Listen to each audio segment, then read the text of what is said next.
Hey guys, I know it's been a while since I posted here at my observatory right now, but I've got an update about the other observatory over at Battle Point.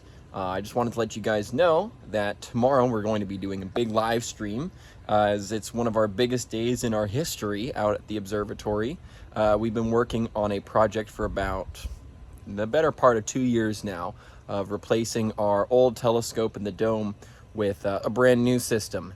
And tomorrow is our big crane lift day. So we're taking all the old components off and we're putting in all the new components. And so we're gonna have a big crane out here. We're gonna have a whole team of people and I'm going to be live streaming that event.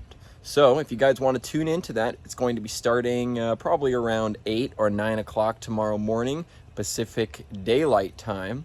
So East Coast, it's gonna be somewhere around 11 o'clock noonish.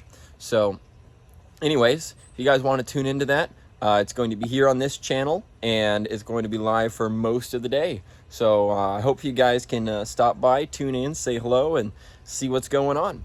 All right, I'll catch you guys there.